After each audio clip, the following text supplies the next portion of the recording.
Hey, it's Tony, and today we poke the universe with a stick, or maybe just poke at life as we know it. From the weird and unexplained to practical tech, personal stories, and everything in between. We're not afraid to go there. Stick around, you might learn something, laugh, or question everything. So I want to welcome my guest, Cassie. Cassie is my oldest daughter, and we've had a number of conversations here about strange goings-on. Cassie seems to be... Would you say it's fair to say you're sensitive to the paranormal, or would you even call it the paranormal?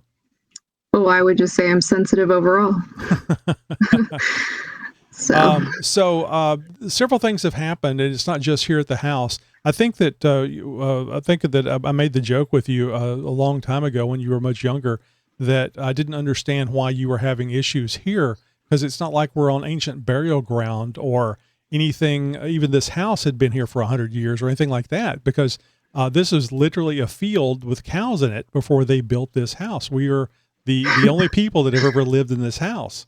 So but we go, I don't want to go too far down the Hollywood, the way of looking at things, but that's how Hollywood has always presented it, is that there's something unusual about where you are, or there's a death or something that has happened that causes the paranormal.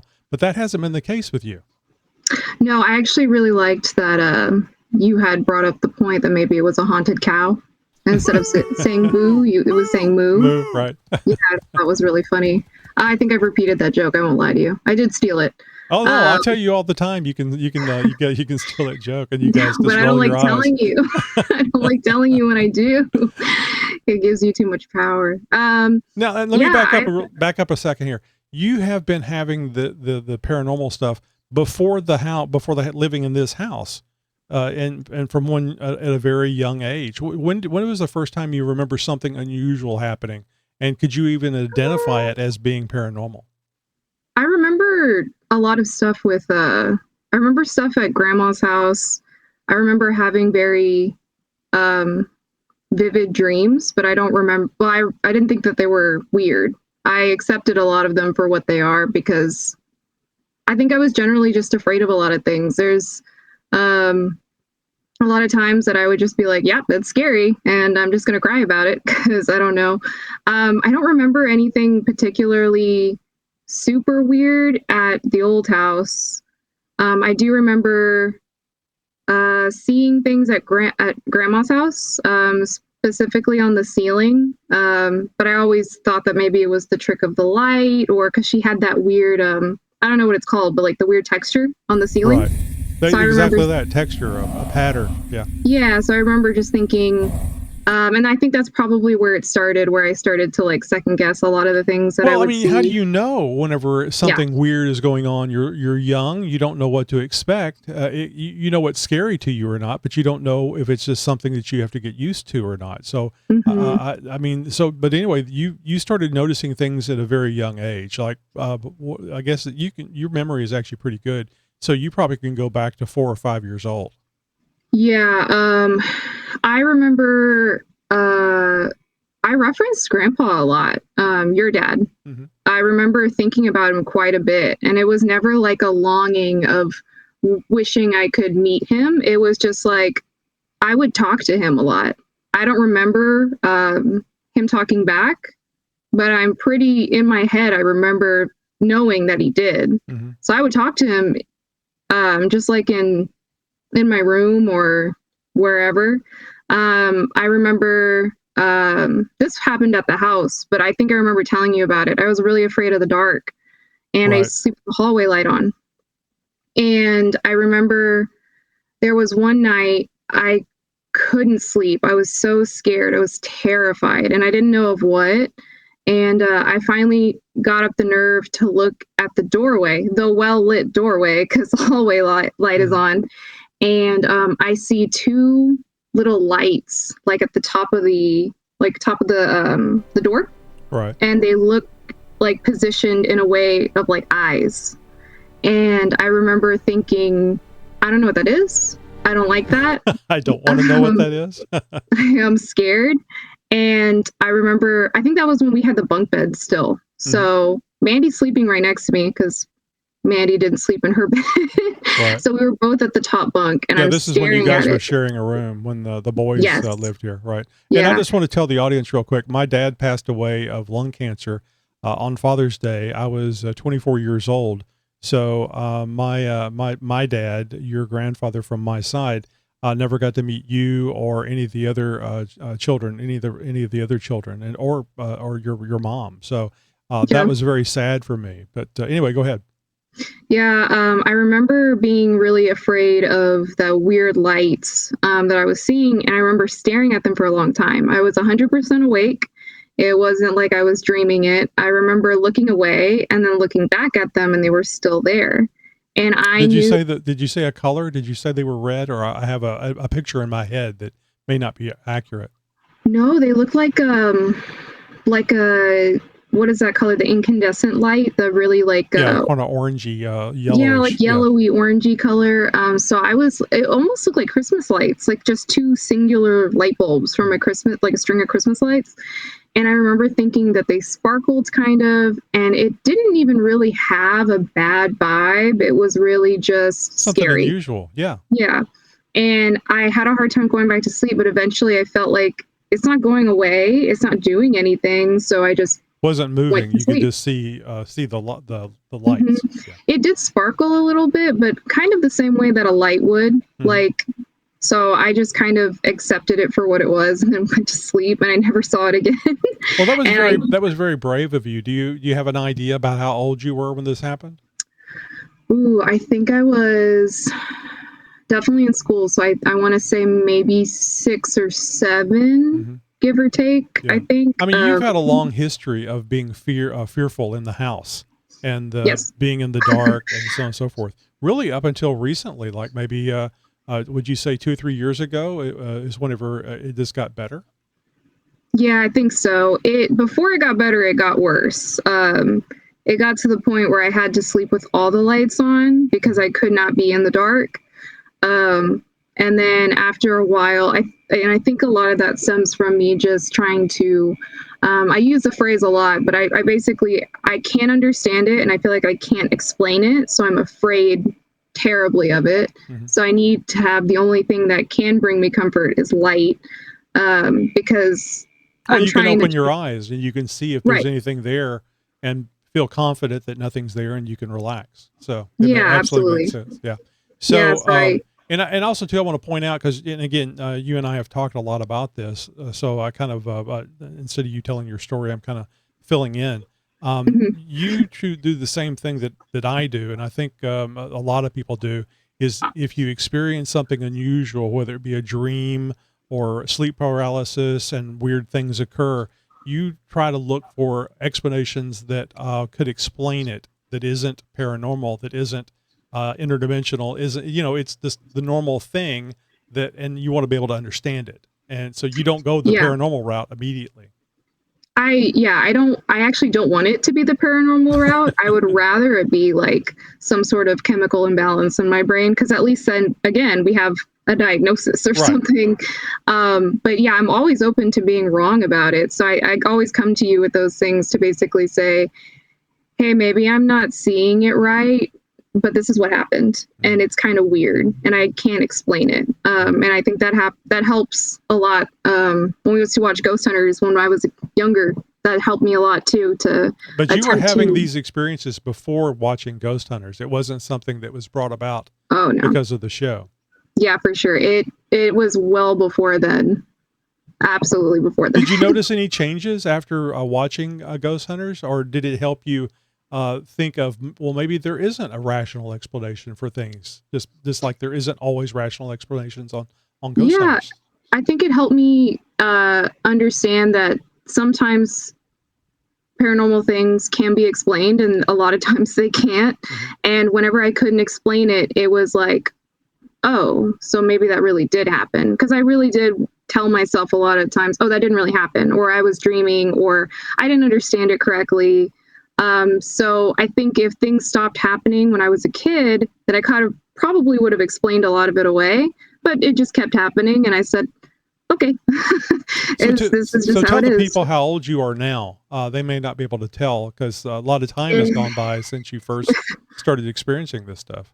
Yeah, unfortunately, I am 32, lived long, and yeah, it's still happening. Honestly, it really is. That was going to be my next question: is if you're still experiencing it. I think that you've learned to deal with it, and it's like we've talked before. Nothing negative has happened. There's it's just unusual, and it's natural to be confused and concerned when something unusual happens. Yeah, and I think that's the reason why I can sleep in the dark now. I mean, you've told me before that nothing's happened, so it's not like the movies, I don't think. Right. I don't think that they can, and I've told you, I don't think they can do anything to us other than pester us. Yeah, I think that there has to be some sort of almost agreement to that too. I think, and I could be so wrong on this, but I do think that there is a sort of you have more control over it than what you see in movies, because I don't think it's as entertaining if it's like, oh, I can just close the door. I don't have to experience Who's that lady that you used to watch that has the wild hairdo, the platinum blonde? Oh, hairdo? the Long Island Medium. Yeah, I remember watching that. And I actually was watching it years later after you watched it, and she made the comment about having you got a door on your head, a hatch, and you just close it. And if it's closed, then the spirits or whatever it is knows not to mess with you. And I told you about that. And I think you've tried that, and it I think it did work for you, didn't it? It did. It helped a lot. After Nana passed away, it was like that was when it got really, really bad. I was hearing a lot of voices at night. And it wasn't just you either, was it? It was not. It was your weird. sister Mandy, my youngest daughter, was actually picking up on this stuff. She just isn't very vocal about it. No, I think Mandy just is like, okay, and she just like goes on with her day. But for me, I'm like, why? Like, why is that happening? It's never happened before. Or it was louder this time. I think before I used to think it was just my imagination, but this time it's like, nah, I really didn't think that. That's really strange that I'm hearing that. And just to let everybody know, my mom, I believe she was 96 when she passed away, and I believe she lived with us for 2 years prior to her passing. So she was here living in the house, and she did pass away in our house, and so that was a traumatic situation for everybody, and there's always a possibility that trauma could have been part of the reason why the unusual things were going on. I don't think so. I think there was a direct correlation, and there was something going on, but that's always a possibility that trauma could have been causing you to be more sensitive to things that you would otherwise just ignore. Yeah, I also think Nana just has the personality trait of wanting to hang around to see if we were sad about it, and we were. So I don't know what else she was looking for. And I mean, I guess that was Mandy's experience too. Was just like Nana just being upstairs. Since she was 96, she couldn't get up the stairs, so she wanted to explore. Yeah. So, and I'll just say that just to correct the thing, it's kind of a joke that we talk about here, because my mom was a great person. She did a lot of things for me, and had me at the YMCA learning how to swim, because she never knew how to swim, and had me going through all the stuff at the YMCA so I could be a good swimmer, and did a bunch of other things that were very nice for me. But her personality was kind of hit and miss. Sometimes she was very pleasant and funny. Sometimes she was mean and aggressive. And we all experienced that when she was living here, especially at her later age. So, yeah. All right. So, jumping around here a little bit, but let's go ahead and get to this. It doesn't hurt anything to jump around. So you told me something, and I don't know how long ago this was. It doesn't seem like it was more than a couple of years, if that long, where you had sleep paralysis, which this has happened. The sleep paralysis has happened to you several times. Would you say like a half dozen or more? It happened like maybe only once or twice when I was a kid. Recently I think I've had like 3 or 4 maybe more experiences with sleep paralysis, because it was really scary at first, but now I feel it's like weird I'm because a pro. You can't move. Yeah. You can't move, and you're paralyzed. I mean, sleep paralysis. All right. So I'm talking about, and I warned you about this yesterday. I'm talking about the time that you had the sleep paralysis, and you correct me on any of this. You had the sleep paralysis, and there was somebody or two somebodies in your room talking. Yeah, that was weird. But you weren't able to turn your head, right? No. So I guess a bit of background on that day. I came home from work, and I think I had like kind of a rough day. Nothing too crazy.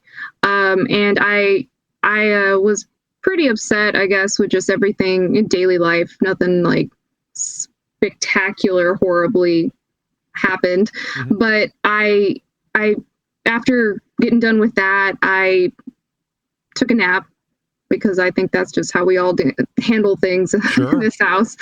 And I remember my head was kind of angled in a way where I was kind of facing like this general area right above the monitor. Right. And it happened in this room, the room that you're in now. Yeah. Yeah. So I was falling asleep and realizing that I wasn't fully asleep, because I could see through my, like a little bit through my eyes.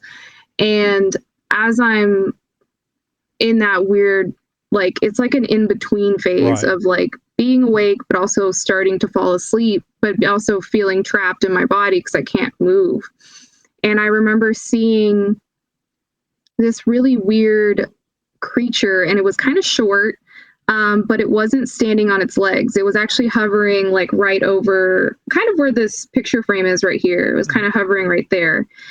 And it was eating some like snacks I had on my desk, and it had one in its hand. I remember seeing that. And it was like, I think I had bought these two chocolate covered things. One was like chocolate covered like pomegranate or something, like a pomegranate seed. Mm-hmm. And then the other one was chocolate covered, it was white chocolate covered raisin or something. Right.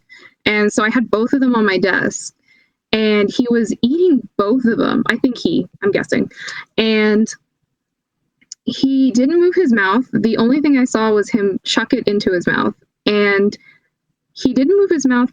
But when he spoke, I heard it like in my head. Right. And he said that the chocolate covered pomegranate seed was particularly better. Mm-hmm. And you didn't get the feeling he was talking to you, because there was another entity or whatever was there with him, right? There was another one. I have since that whole thing happened, I'm starting to forget what that other one looked like. Mm-hmm. But I remember. So there was a difference. It wasn't like a duplicate of the one you were seeing. No, yeah, they were slightly different. I could tell they were similar. Like, right. I guess the same. Like species. if they were a different, like if they were a different race or a species, like you just said. So mm-hmm. they were. You could tell that they were akin.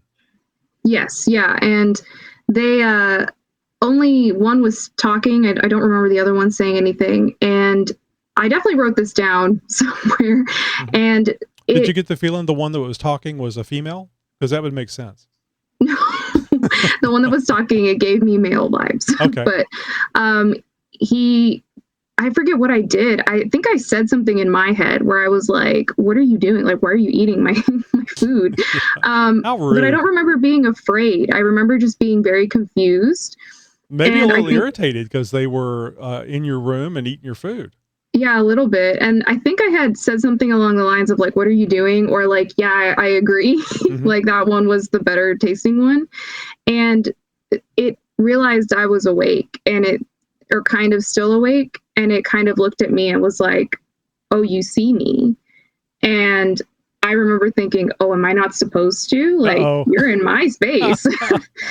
So the other thing had gone. It like dipped. And I remember it said something to me, but I since have forgotten it. I think I have it written down somewhere. I'll have to double check. But it was like almost as if like, oh, you weren't supposed to see that. And then, hey, like, you're okay. And then it was like radio silence. And I don't remember anything after that. I'm sure I did dream, but I often feel like if I have that seems a strange time to go unconscious. I mean, it happens a lot. I honestly feel like I'm not supposed to remember or fully keep hold of any information that I get in sleep paralysis. Can you give me a kind of a description of the creature that you interacted with? What did it look like? Was it dark? Was it light? Did it look human at all? Or no, it didn't have any sort of humanoid traits except, I guess, having 2 arms and 2 legs, and it looked like it could stand up on those 2 legs, but it wasn't using them. So you could see legs, but it was hovering. Yeah, and it was really short. It was kind of stocky. It was weird. My brain has tried to find something in our world to try and describe what it looks like. I need to show you the creatures that Whitley Strieber, I think is the name, wrote about in his book. Abduction, I believe, is the name of the book. They're short, squatty looking little things that kind of look like not gremlins, but what do you call those things that are on the castles? The gargoyles. Oh, gargoyles. Okay. It kind of looks like a gargoyle. Yeah. I mean, it definitely didn't look friendly and fuzzy and cute. Well, Whitley talks about how they're very funny and nice. And it almost kind of sounds like the type thing you're talking about. The thing he was talking about were aliens. I mean, what we call really aliens. Nice. Yeah. And that's what I thought was weird because, I mean, Dad, I hate the little gray, the grays. The idea of them has always frightened me. But this one, I didn't feel, and that was the weird thing, is I didn't feel scared. I was in a very vulnerable state. I was trapped in my body. Well, especially with the experiences that you've had, it's interesting that you weren't afraid. Did you think about that at the time? Why am I not afraid? No, it was weird. I was actually able to be curious. That's wonderful. It was nice. I normally don't have enough time for that, but I think about it a lot. I think about that feeling a lot because I think it's weird that I was able to just kind of interact with it a little bit. And he was a chill guy. He didn't seem upset. He just seemed surprised that I was still awake, and then he got caught red-handed. But we have similar views, is what I gathered from that. Well, I was going to say, I agree that that white chocolate, it ain't chocolate. So yeah, it's true. Maybe it was yogurt, but I know the white chocolate is just not the same as the as real chocolate. So, and I know how you think. Did you actually check and see if there was any chocolate or any pieces missing? Did you actually look at it? I mean, you may not be able to tell because you'd have to have kind of an inventory, at least some kind of inventory prior to the event. Yeah, I wish I could have counted them beforehand and then counted to see how many were missing. No, I did. I remember waking up and I kind of remembered something had happened, but not really all the way. But I remember checking my desk just to see if I'd left them opened, but they were sealed. And so because they were still sealed, I kind of explained it away as I was dreaming or I was falling asleep. They were still there. And then I think later on the day had gone on, and that's when I started to remember that interaction I had. And I went back up to my room to see again if there was anything, any crumbs or something that would evidence indicate that would not be easily explained away. Yeah. Right. And I found nothing. So that's why if I had some really damning evidence, I'd probably be shouting it from the rooftops, but I don't have anything. Oh my God, so you'll just be screaming. So you said something that you got off of work, had a rough day, you were taking a nap. Was it still daylight when this occurred, or was it nighttime? Yeah, it was still daylight. So those bastards. They're only supposed to happen at night, Well, I think that also helped because it made I feel like if it was nighttime, it would have kind of maybe triggered a fear that I've had for a long time. But it didn't seem like they wanted to interact with me. It seemed like they were having their own conversation. What the hell were they doing? Were they just there for snacks? I mean, well, the only thing I could think is I was having a bad day and I was ruminating on it a lot, and I kind of feel like I was just really in a negative mind space and mindset, I guess. And I wonder if they kind of popped in not to just like be like, hey, everything's going to be okay, or like not like a guardian angel situation, but I do think it's weird that the one time I'm having this really bad day and like had to like cycle through emotions to like regulate myself and then took a nap, they just show up. And then one of the things they said to me was, hey, like, it's going to be okay. And that could have been just like, you saw something you've never seen before. It's going to be fine, but it also fit in different. Yeah, it could be your day was rough. You know, I wonder if it could be because the angels that we see in TV and movies and in pictures may not look like that. They may not look all glorious and white robed and blonde hair and green eyes with wings. Maybe they look like trolls. Maybe it was maybe it was your guardian angel that looked over you. Now I know that you get feelings about things that you don't. It's not words. It's not a series of things, but you get a feeling of what's going on. Sometimes, did you get any kind of feelings from them that that you can't quite explain away as just being part of the conversation? I thought it was weird. No feelings. It's weird whenever I'm like stuck in like sleep paralysis or something. It's like I don't have that intuition. It's just like everything is just as it is.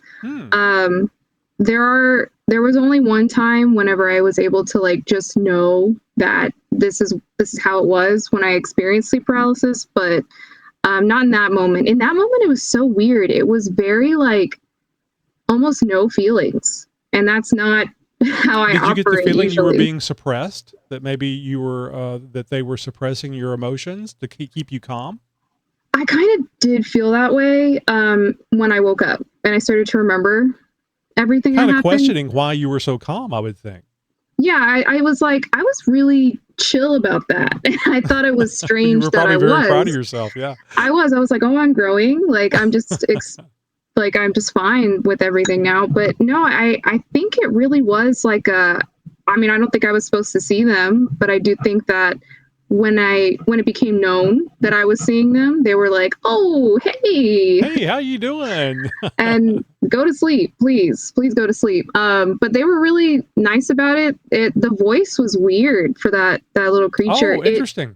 Go ahead. It came off almost, it was a little robotic, like it doesn't speak my language, or a human language for that matter. And it did come off, this is weird. I don't know why I feel this way. It came off a little British. I don't know why.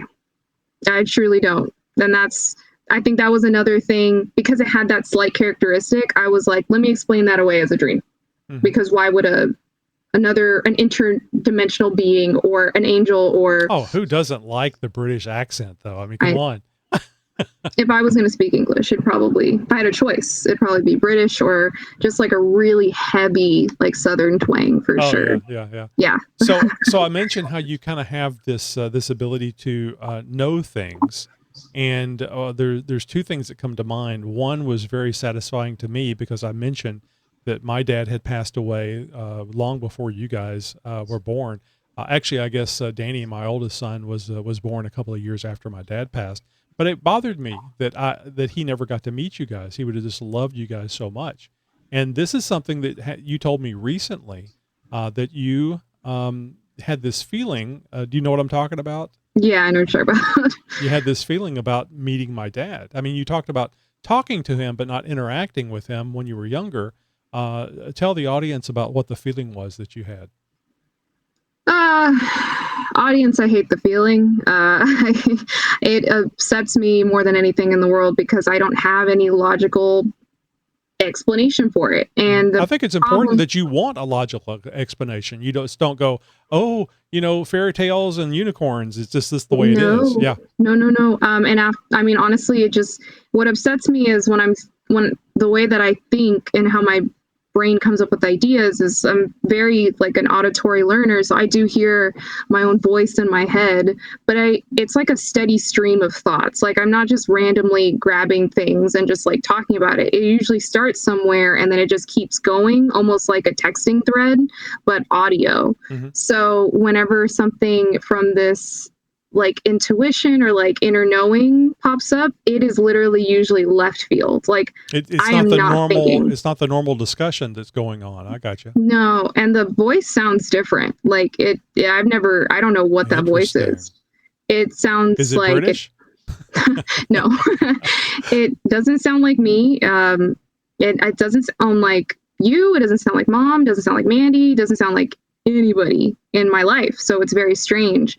But we were talking, and I remember we were talking about Grandpa, and you've mentioned before how you're really upset that he didn't get to meet me or Mandy or any of your kids, really. And I mean, that's always bummed me out too. But if I'm being objective and honest, it's one of those things where it's like, yeah, I would have liked to have met him, but I haven't. And so it's sad, but it doesn't hit, like it doesn't pull emotionally as much as it would with you. Mm-hmm. So I don't want to say anything just to like win brownie points with you. I don't feel like I have to.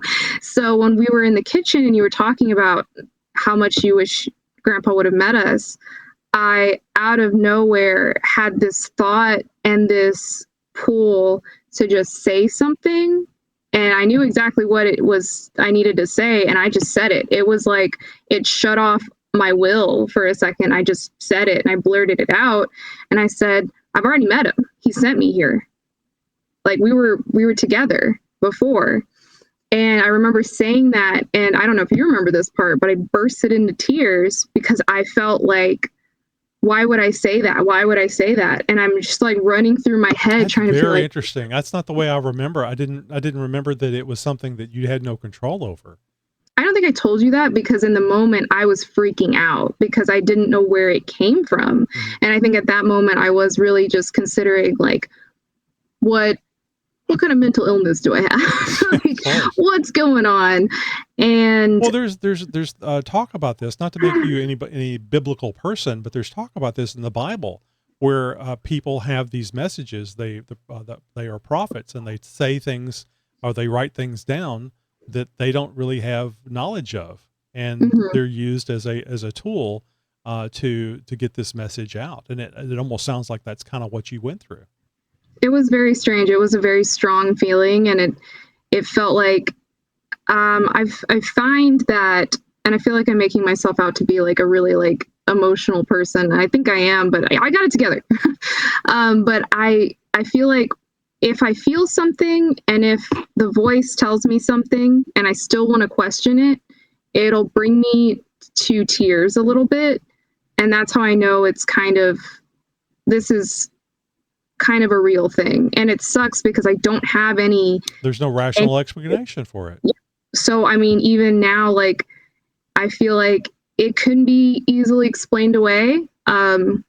But I don't, I want to explain it away too, but I just feel this thing. And obviously we might never know if that is true or not until I pass away. And then right. If Grandpa's there and he can tell me like, yeah, that was true. That was me. Yeah. And I would have been like, I know. So to reiterate what you're saying is that you did get to meet my dad, your Grandpa Muckleroy, and he was the one wherever you were before being born here that he sent you to us, to your mom yes. and I. Yeah.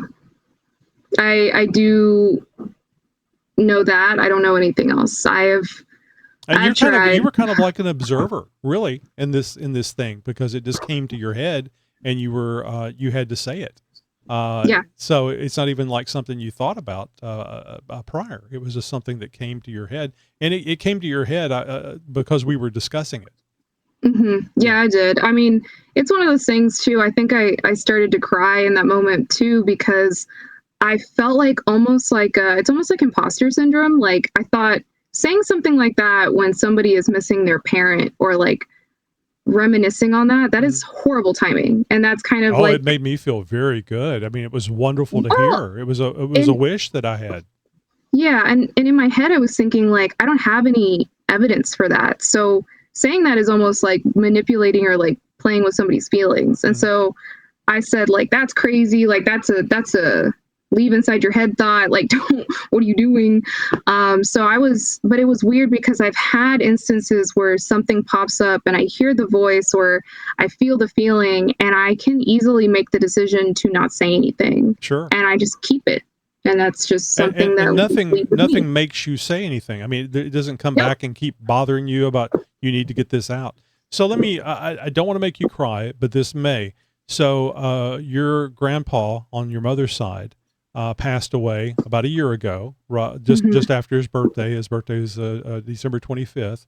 And he passed away, I think, 3 days after his birthday last year. And I'm sorry, not last year, year before, 2024. And then your grandmother on your mom's side, she got sick. What was that? Was it, how long ago was that? It was like 2-3 months ago, wasn't it?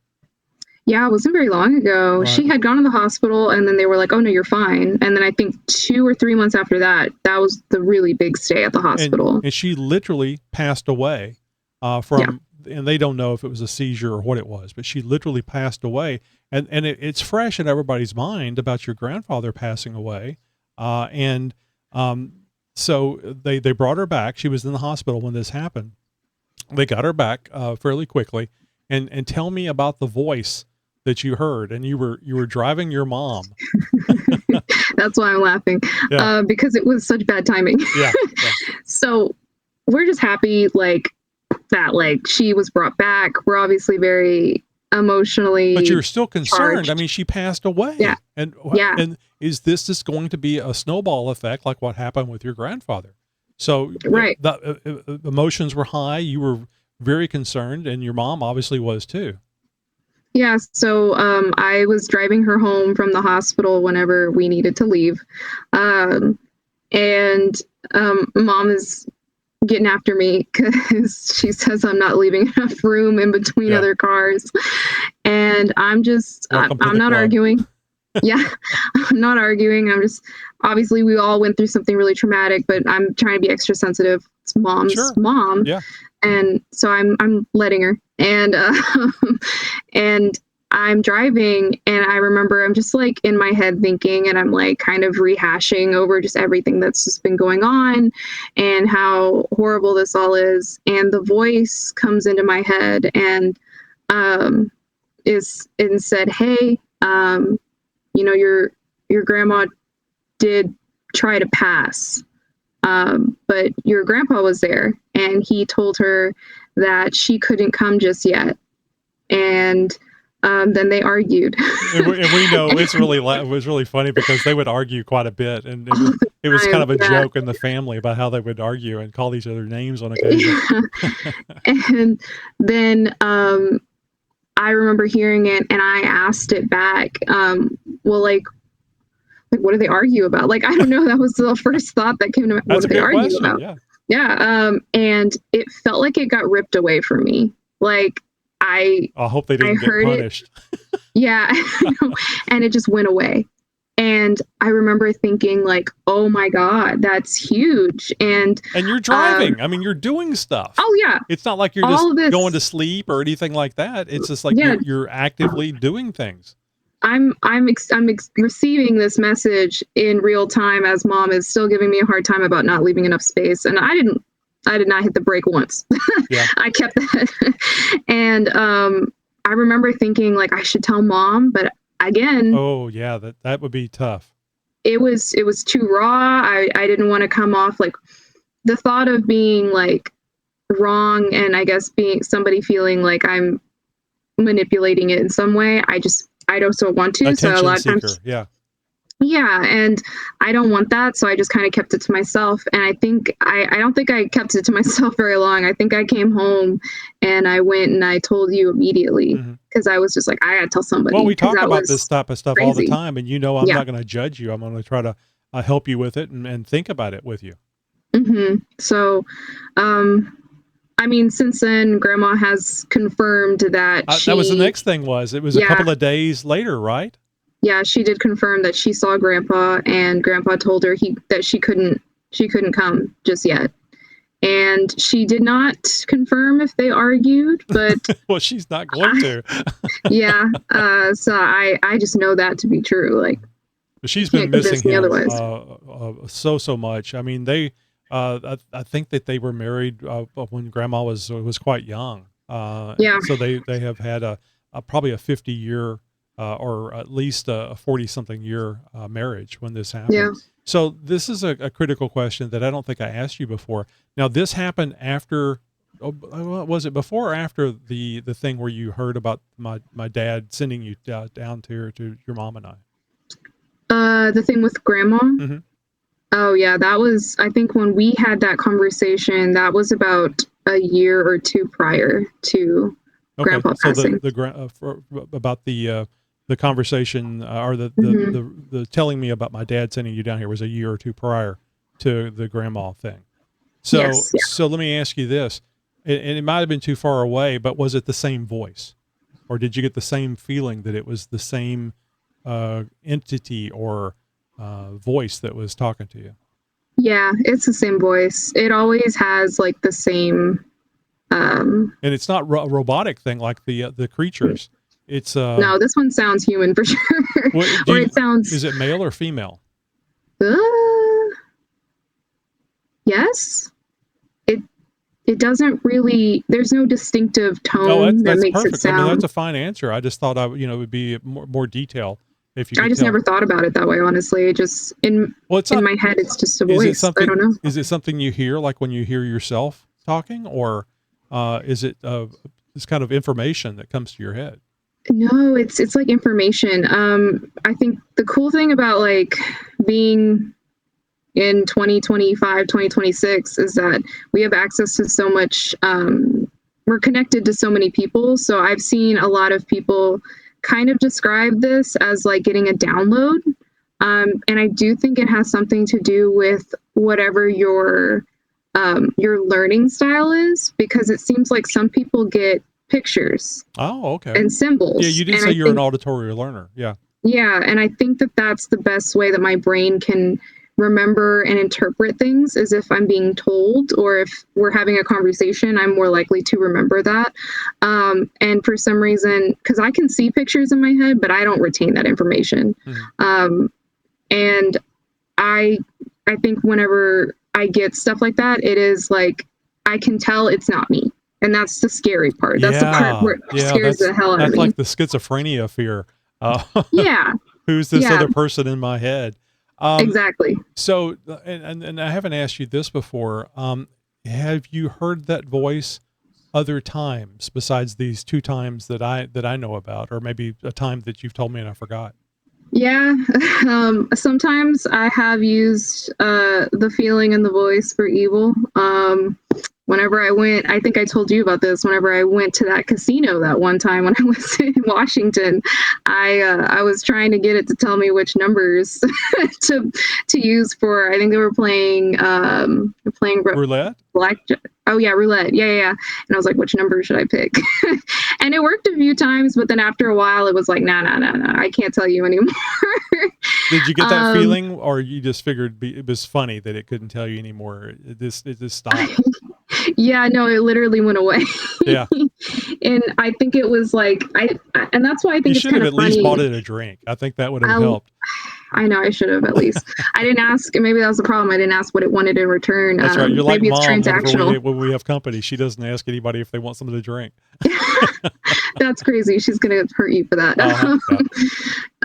No, but I mean, more recently, I went to like an event, and one of my friends was supposed to be at this event, and he got kicked out of the event before he could even be in it. It was like a card show, and it was funny because I went anyway because I'm a bad friend, and I was standing in line to buy the ticket, and there were some workers for this event standing kind of close by. It's like 3 of them, and they were just talking to each other. It wasn't anything weird. And the voice popped into my head and was just like, hey, just look to the right. And I looked to the right and I see the workers, and it tells me, it's like, hey, that guy with the hat on, that guy sucks. And it doesn't say it like that, but sometimes it kind of does, I guess, use my vocabulary, I guess, to try and give me my like my message or Right. something. And it turns out later I was able to confirm that was the guy that kicked my friend out of the event. And I was able to just know it was him. So sometimes it just, sometimes I'm grasping at straws because I am desperately trying to see if I can, I don't want to say like use it, but like sometimes I like to see if I can, if I can call. I mean, how do you know? I mean, I'm just testing things out. Yeah, if it tells you that it's wrong, don't do that. That's one thing. But yeah, and if I can make like 100K off of it, exactly, why not? So I mean, that's, I think, the newest thing that's happened. So nothing as profound as so 3 times. Would you say it's been 3 times, or many more than that, or more than that? It's probably been more than that. I think those 3 instances were like stronger.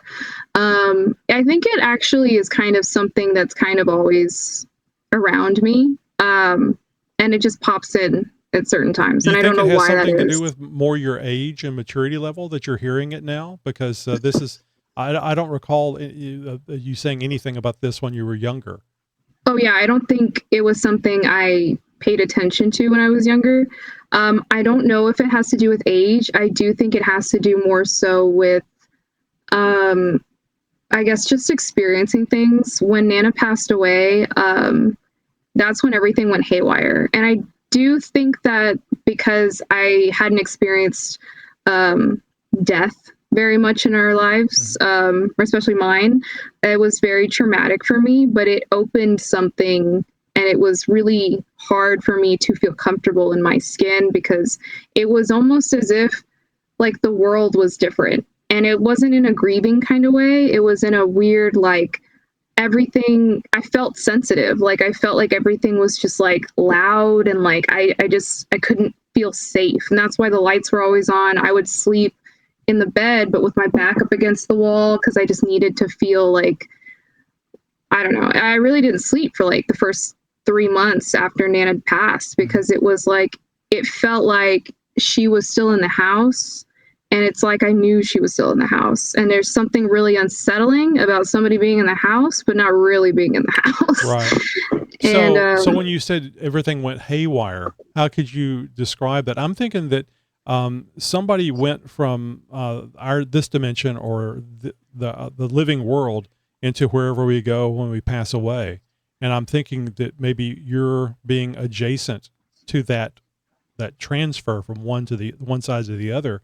Has energized your I don't want to say abilities, but the feeling that you get for paranormal and stuff. And also too, I'll mention that your mom has had some experiences in her lifetime as well. But and I think that there's more to the story there but she shuts it down like what you do. You're a little more open to it, and I think a lot that's largely due to us talking about it and you feeling comfortable enough to think about it and experience it. Anyway, so how did things go haywire? I mean, you mentioned feeling that Nana was still here, but what was the? I mean, haywire sounds like haphazard, weird stuff, and it could be just feelings. Yeah, it was. I think a lot of what I was doing prior to Nana passing away was building up a metaphorical wall. Especially since there were times when I was a kid that I would see something and I was just scared. So building up a wall seemed like the best way to cope and to move on and grow up. Sure. And I think when Nana passed, there was a bit of, I guess, trauma of like, there's a person here and then now they're not, and their shell is here, but the thing that makes them is not here. And so it was very like, I guess the emotional aspect, it was like the emotions got too big where it knocked down the wall. Yeah. And I didn't have anything to protect me. And so at that point, it was like my grief and my dealing with like because I mean, us having to go through that was it was weird. It was, it was a very strange experience. And so after that, I really did try and make it out to be like, oh, this is just grief. This is just. So you had to rebuild your wall, is what I'm hearing. And as I tried to start rebuilding it, I found that I kind of couldn't. It was too late. And after a little bit, I remember I would talk to you about things, and I started feeling a little bit more comfortable, because I think I was kind of scared that me saying a lot of the things that I was feeling or experiencing, I would be like kind of shunned a little bit. Sure. So I was lucky that I could talk to you. I think that's natural. Yeah. When people, if you can't explain it, then people are not going to listen to me. They're going to think something's wrong with me, and they're not going to accept what you're saying. Yeah, absolutely. Right. So after that, I think I started to kind of give up on building the wall, and instead I focused more on learning how to kind of deal with the initial fear, and then realizing that nothing was happening to me physically. So I think I'm okay. Let me see what else can happen. And since then, I think I've calmed down a lot. So sometimes things do scare me, but for the most part, I'm kind of like, okay, let me just see what else happens, or how can I explain this? Like maybe there's like a temperature issue, and that's what caused a little noise, or the house is settling, so it's making that noise. Right. Or whatever, there's dust, so that's the orbs. Like, I don't know. So I'll just mention that, and this isn't necessarily about me, but I'm kind of curious, and I think I've already asked you about this. So back in September, actually on our birthday, Cassie and I shared the same birthday day, September 24th. And on my birthday, I actually had to go into the hospital because my gallbladder had passed away. And you guys were very concerned, because it didn't just happen on my birthday. It was actually about 3 days earlier I was ill, and you guys were very concerned about me. It turned out you guys were right. I was going, I'll get over this. Just give me enough time. Yeah. When the doctor says, you weren't there. When the doctor says, when she's looking at me, she goes, "We need to get an ambulance over here for you." And he goes, "That's all right. I'll go to the hospital, but we can drive over there." And she says, "You could literally die in the waiting room as you're walking out." Mm-hmm. I'm going, well, if this is dying, it's not so bad, because nothing hurts. I'm just tired. Anyway, yeah. So, and I stayed in the hospital a week. I wasn't in ICU, but I was just one layer below that, figuratively and literally. And so did this voice give you any information just to tell you it's going to be okay? Or, because you guys were very concerned, and rightfully so, a lot more concerned than I was. But yeah. Did your voice give you any kind of indication that things were going to be just fine, or they weren't going to be fine, or? Yeah, it said everything was going to be okay, and that you were going to do fine in the surgery. And I said, shut up. Like, I can't do this right now. I don't have time. I was very distraught. And I think that's probably the most emotional I had been. I think I remember telling Mandy after they were talking about releasing you from the hospital, I was like, hey, if we ever have to go through this again with mom or dad, you're going to have to be the one that's like, you're gonna have to take care of this. You're gonna have to answer the questions and stuff. And she looks at me and she goes, I already know that. So I was, it was kind of a new level of like being so distraught emotionally, but trying to like be cool on the outside, where I just was like, anything could have happened. I could have seen a full body apparition, and I would have been like, I'm a little busy right now. Sorry, I don't have time reschedule for this. Back the hell up. Yeah. Yeah. So I don't remember if you told me before about hearing the voice. So, but that had to help you a little bit. No, it didn't. Really? At that point, I needed like firm evidence. So then it could have been, like I said, like I could have seen an angel, and the angel could have said, everything's going to be okay. And I would have been like, I'm going to punch you in the face, because this is not. Never punch an angel in the face. Yeah, I don't know if that's blasphemous or not, but it just wasn't enough. Like I needed to see a doctor to tell me like, hey, everything's okay. And even then I was still kind of like iffy, because I mean, I think they kind of thought that with Grandpa for a little bit, and then he just took a hard right. Well, that sepsis is what he got, and I mean, he was just too old. He was 89, and his body was just not able to handle that. I actually had sepsis as well, and I know that didn't make the situation any better. It sure didn't. It sure didn't. Oh, spoiler alert! I did not die. I got out of the hospital. Cassie actually drove me home, and I actually had her drive me around a little bit because I've been in the hospital for a whole week, and while you were asking Grok what you could eat. Yeah. Oh, I was definitely hungry. Because I just wasn't getting the food that I wanted to get, and without a gallbladder, you got to be. You never know what you're going to get when you eat something. Yeah. So has any of this brought anything into your mind that you wanted to mention? Anything that maybe you haven't talked about before that you wanted to mention? I mean, the only other thing that really stood out, which wasn't even the voice, it was just like a weird experience. I also don't know if you want to talk about the apparition that I actually was able to see in the dining room. Yeah, please if go you ahead. Remember that? Well, yeah, and you've seen shadow people, you've seen faces. I think you saw a boy one time looking out. Was that the dining room one? Yeah, that was the dining room. Yeah, that was weird. Yeah, that was, I think, the most. I mean, Mom and Micah have always said that they've seen like shadow people on the stairs. I think Nana also saw people on the stairs. I think we're all a little bit attuned to the paranormal, and I think some people aren't, or maybe I'm wrong. Maybe everybody is, but everybody else shuts it down and just says that's crap. I mean, I have no explanation for that.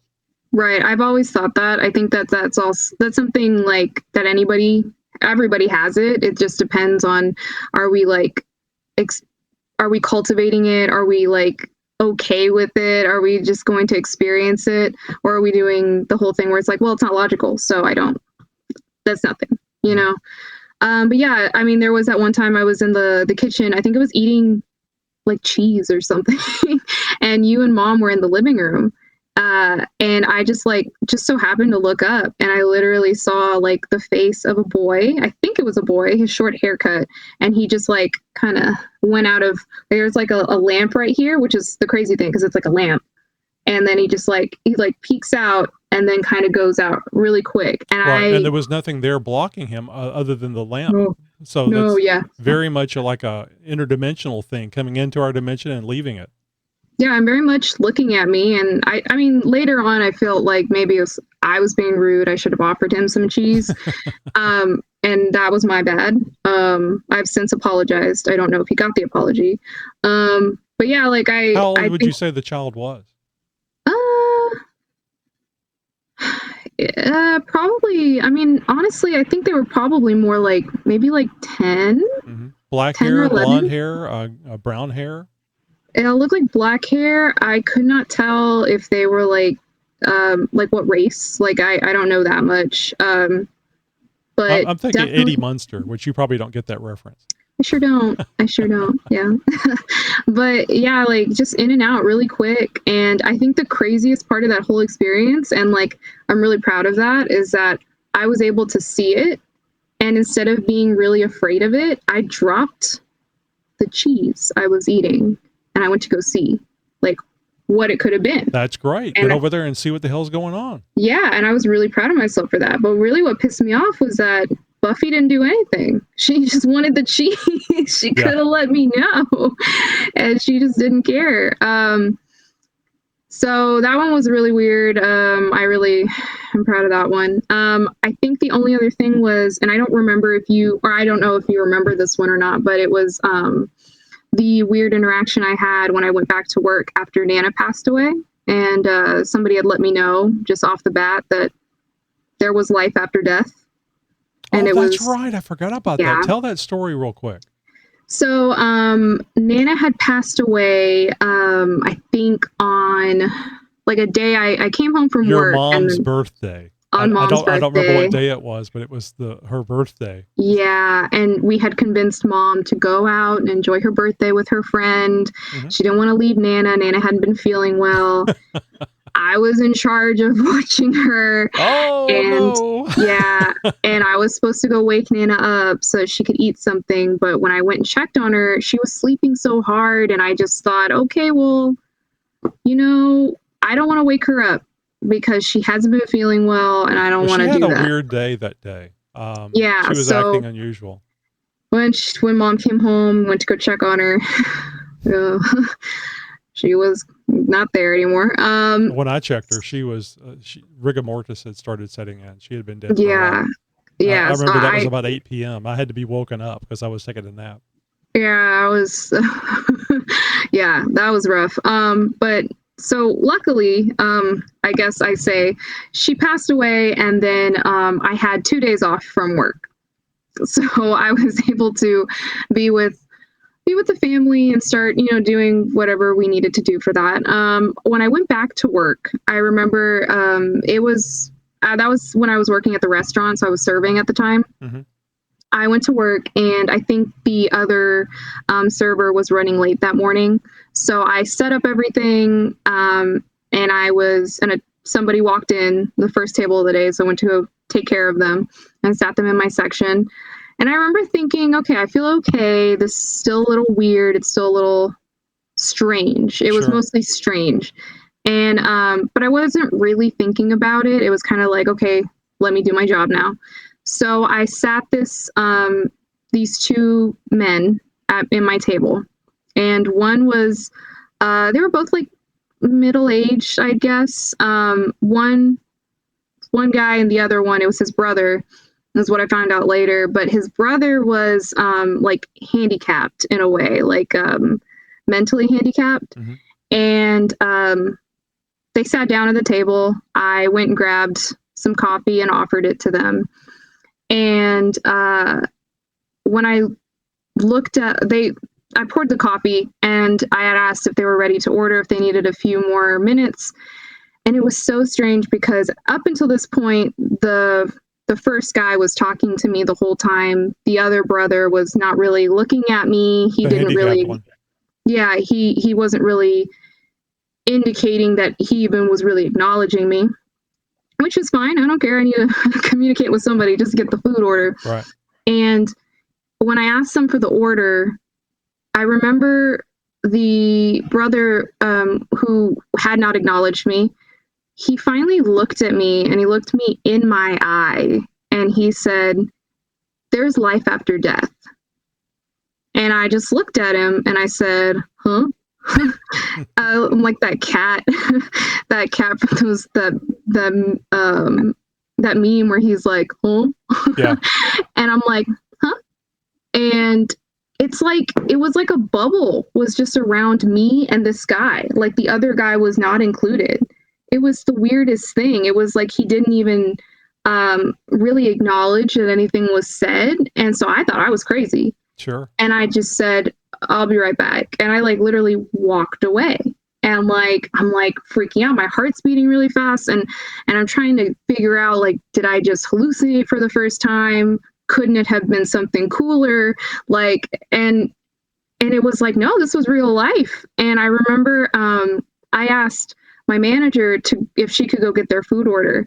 And I stepped out for a second. I called mom, and I told mom about it because I was so shaken up about it. It was almost as if seeing like a full apparition, because you're just like, how, like, am I walking around? I mean, the guy could be saying this 10 times a day to people, just because of whatever, but it's the timing of it.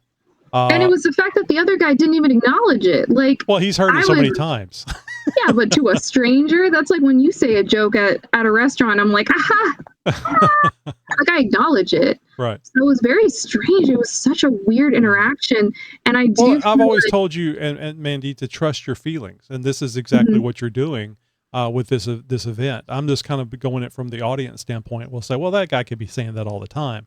And even if he is saying it all the time, the timing of him saying it to somebody that just lost a relative is just a couple of days, prior. I mean, yeah, that can happen, but it's just so strange. But also too, the way you felt like you were in a different universe. There was a bubble that it was just you and this person that were having a conversation is what I heard.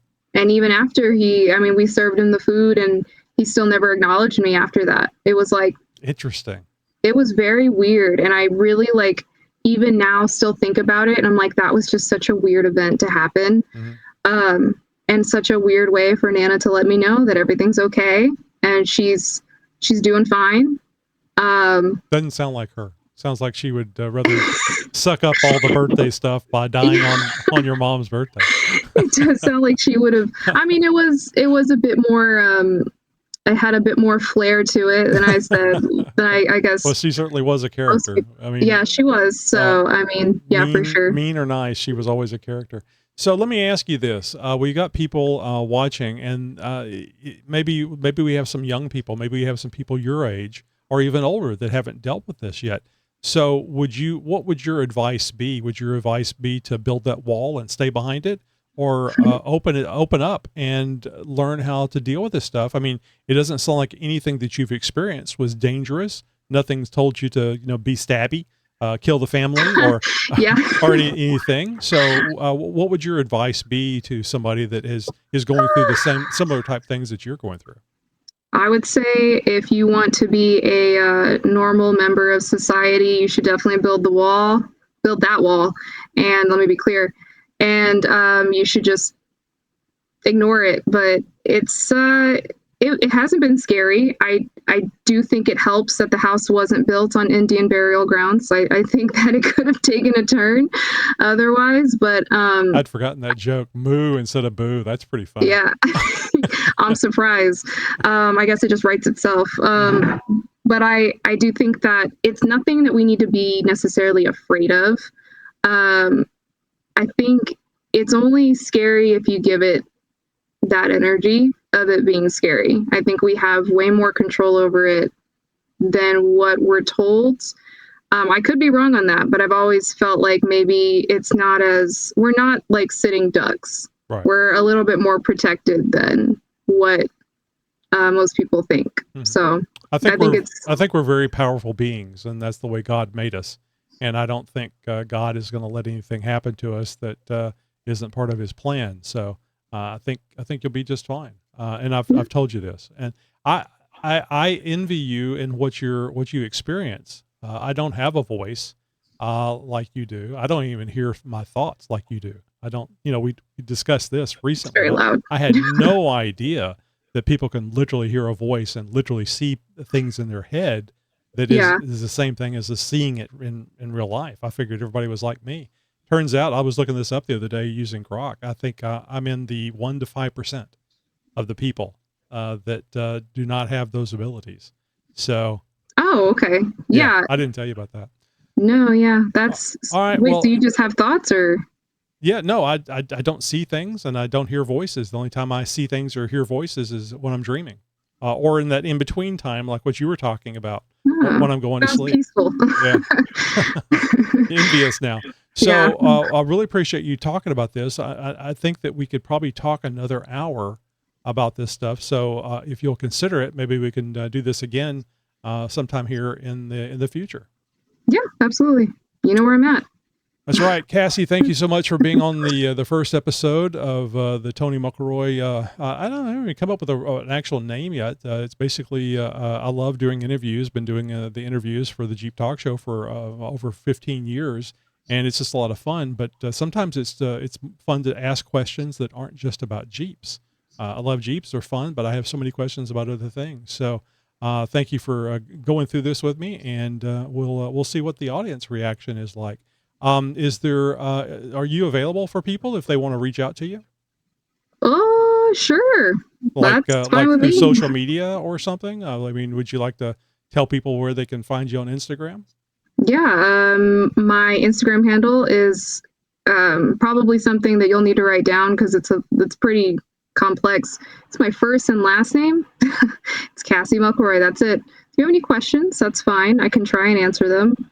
I don't really know much. I just know some things. Well, but I mean, it's like anything. If you've had this experience, you know more than what somebody else does. So you may not have an answer for them, but you have the information that you know. So yeah. Or if somebody else has experienced something and they can give me information, that would also be helpful. That would be. So really I could cool. feel a little less crazy. That would be great. I'll put up your Instagram link on the screen so people won't have to write it down or look it up. Cassie, thank you so much. And I warned you that if it's an interesting conversation, it could go as long as an hour. We're at 1 hour and 10 minutes. So it was a lot of fun. And I'm so glad we got a recording of this because, we've had these conversations, but it's never recorded. And you know how memory fades with time. Yeah, it sure does. Yep. All right, Cassie, thank you so much. Thanks, Ed. Bye.